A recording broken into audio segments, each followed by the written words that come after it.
मणिपुरनि हिंसायारि जाथाय बे हिंसायारि जाथायनि जोंब्लावनाय अरा दासिम खमायनो हमदोंब्लाबो नाथाय हिंसायारिनि समाव गोबां सुबुंथि गैयै आरो इनाय जाथायफ्रा सोमजिनायखौ खोनानो मोन्दों। बेनि गेजेराव मोनसे बिखा खायसिब मोनलायनाय जाथाया मणिपुरनि हिंसायारियाव नुजाथिदों। मणिपुरनि राजथावनि इम्फलाव इनकाम टेक्स बिफाननि अफिसारखौ न'निफ्रायनो बोना लाबोना इनाय बुथारदों।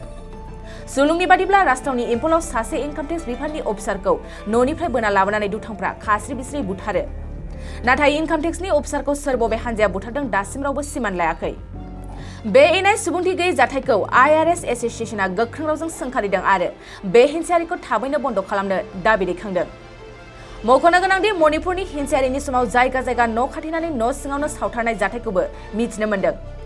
बेनि अनगायैबो हिंसायारि समाव गोबां सुबुंफोर न' बां सावजानानै आलाय सिलाय जानाय थासारिया नुजाथियो।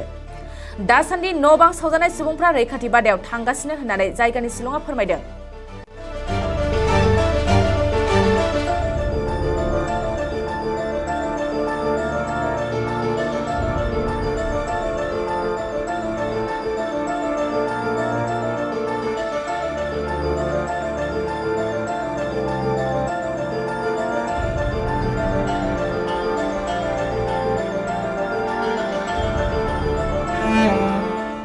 जिसे थाखोआव मुं थिसननो गोनां फरायसाफोरनि थाखाय मोनसे गोनां फोसावथाय।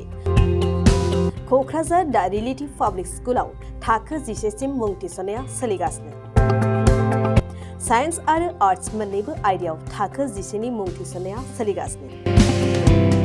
मुं थिसननायजोंनो लोगोसे साइन्स आयदानि फरायसाफोरनो स्कलारशिप टेस्टनि सुबिदा होनाय जागोन। बेनि गेजेराव फरायसाफोरखौ टप 3 सायख'नाय जागोन। 75% आरो स्कलारशिप टेस्टनि काट अफ मार्क जागोन। टपार जानो हानाय फरायसाफोरा 100% स्कलारशिपनि सुबिदा मोननो हागोन। टपार फरायसाफोरनो क'क्राझार दा रिलेटिभ पाब्लिक स्कुला 2 बोसोरनि बेसेन नाङाजासे सोलोंथाइ लानो सुबिदा होगोन।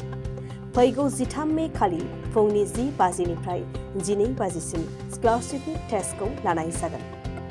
आबुं मिन्थिनो थाखाय 7086401137 नङाब्ला 9435704380 जानबुं अनजिमा आरो relativepublicschool@gmail.com आवबो जगाजग खालामनो हागोन।